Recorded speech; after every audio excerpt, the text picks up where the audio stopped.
So hi மகளே, வணக்கம் and welcome. நான் உங்கள் ராம் பேசுகிறேன். ஸோ இந்த வீடியோவில் என்ன பார்க்க போகிறோம் அப்படின்னு பார்த்தீங்கன்னா, நம்ம அரவணா 5 ஃபீட் டேங்குக்கு மோட்டார் ஏற்கனவே போயோவில் வச்சுருந்தோம். ஸோ அது பார்த்தீங்கன்னா கொஞ்சம் பெர்ஃபார்மன்ஸ் ரொம்ப கம்மியாகிட்டு கிட்டத்தட்ட ஒரு 4 வருஷம் ஓடினதுனால அதோட பவர், அதோட கெப்பாசிட்டி கம்மியானதுனால ஸோ நான் என்ன பண்ணேன் அப்படின்னு பார்த்தீங்கன்னா, அமேசானில் சோபோ ஏர் பம்ப் 4-வே ஏர் பம்ப் போட்டேங்க.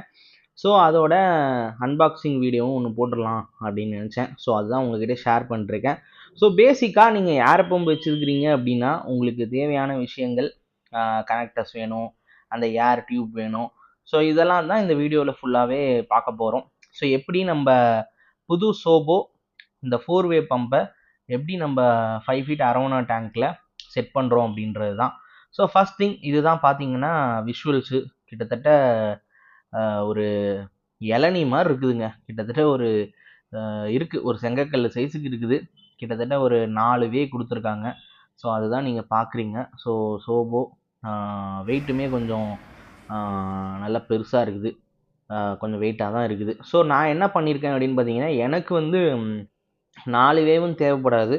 ஸோ அதனால் 2 வே மட்டும் எடுத்துக்கிட்டேன். ஸோ 3-வே கனெக்டர் வச்சு அந்த ஏர் டியூப்லாம் போட்டு கனெக்ட் பண்ணிக்கிறேன். ஸோ அதுதான் இந்த வீடியோ. அதுக்கப்புறம் வந்து ஏர் ஃப்ளோ கண்ட்ரோலரும் வச்சுருக்கிறேன். ஏன்னா சப்போஸ் ஒரு வேளை ஏதாவது ஒரு லைனில் மட்டும் அதிகமாக ஃப்ளோ வர மாதிரி இருந்ததுன்னா அதை வச்சு நம்ம கண்ட்ரோல் பண்ணிக்கலான்னு. ஸோ பார்த்தீங்களா, 3-வே கனெக்டரை வச்சு அந்த ஃபஸ்ட்டு ஏர்வேலையும் செகண்ட் ஏர்வேவையும் கனெக்ட் பண்ணிக்கிட்டேன். ஸோ அப்போ தான் 2 வந்து ஒன்றாக முடியும்.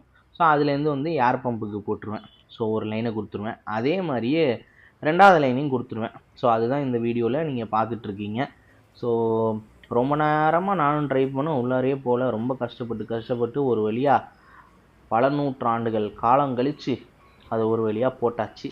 ஸோ ரொம்ப கஷ்டமாக இருந்ததுங்க. ஏன்னா அது அந்த அந்த ஏர் டியூப் கொஞ்சம் லோக்கல் குவாலிட்டி என்னன்னு தெரில, ஒரு மாதிரி ஸ்டிஃபாக இல்லை, ரொம்ப ஃப்ளெக்சிபிளாக இருந்தது. ஸோ ஒரு இது முடிச்சிட்டேன். அதே மாதிரி பார்த்தீங்கன்னா அடுத்தது ஸோ 3 and 4 அதை வந்து 3-வே கனெக்டர் வச்சு அதை ஒரு லைனாக ஆக்க போகிறேன். ஸோ அதே ப்ராசஸ் தான் இதுவும். பல நூற்றாண்டுகள் கஷ்டப்பட்டு பொறுமையாக நிதானமாக உட்காந்து கனெக்ட் பண்ணி ஒரு வழியாக இதையும் கனெக்ட் பண்ணிட்டேன். ஸோ அதோட செட்டப் தான் நீங்கள் பார்க்குறீங்க, ஃபஸ்ட்டு ஸ்டெப்பு. ஸோ ஒரு வழியாக அதையும் போட்டாச்சுங்க. ரொம்ப கஷ்டப்பட்டு போட்டிருக்கேன்னு நினைக்கிறேன். ஸோ ரொம்ப டைம் ஆகிருக்குது இன்றைக்கி. வீடியோ எடுத்ததுக்கப்புறம் தான் வாய்ஸ் ஓவர் கொடுக்குறேன். ஸோ அதனால் நான் இப்போ தான் பார்க்குறேன். ஸோ அதே தான் நான் சொன்ன மாதிரி 1, 2யும் ஒரே இதில் போட்டேன். அதேமாதிரி 3, 4யும் ஒரே வேவில் போட்டேன். ஸோ இப்போ ஆல்மோஸ்ட் நம்மளோட செட்டப் எல்லாமே ready. So air flow controller. So இது எதுக்குன்னா, ஏதாவது ஒரு வேவில் வந்து பார்த்திங்கன்னா ரொம்ப கம்மியாக இருந்ததுன்னா அதை அட்ஜஸ்ட் பண்ணுறதுக்கு. இது தாங்க நான் பழைய மோட்ரு வச்சுருந்தேன். அந்த மோட்டருக்கும் இந்த மோட்டருக்கும் சைஸை பாருங்கள். அது போயோ, அது நல்லா இருந்தது. 3 ஸ்பீடு, லோ ஹை மீடியம் இருக்கும். இதுலேயும் பார்த்தீங்கன்னா ஏர் ஃப்ளோ இது கொடுத்துருக்கான், கண்ட்ரோலர் வந்து இதிலே கொடுத்துருக்கான். ஸோ லோலேருந்து இது வரைக்கும் செட்டப் பண்ணி ஒரு வழியாக முடிச்சாச்சு. ஸோ நான் சொன்னேன் இல்லைங்களா, ஒரு இதில் அதிகமாக வரும், இன்னொரு இதில் கம்மியாக வரும். இந்த ஸ்பான்ஜ் ஃபில்டர் பார்த்தீங்கன்னா கம்மியாக வரும். ரீசன் வந்து பார்த்தீங்கன்னா அதில் வந்து அதிக ஸ்பீடு வருது. இதுக்கு தான் கண்ட்ரோலர் தேவை. இந்த மாதிரி நிறைய வீடியோஸ் தெரிஞ்சுக்கணுன்னா நம்ம சேனலை சப்ஸ்கிரைப் பண்ணிங்க. பார்த்தீங்களா இந்த மோட்டர் எவ்வளோ பவர்ஃபுல்லாக இருக்குன்ட்டு. அடுத்த வீடியோவில் பார்க்கலாம்.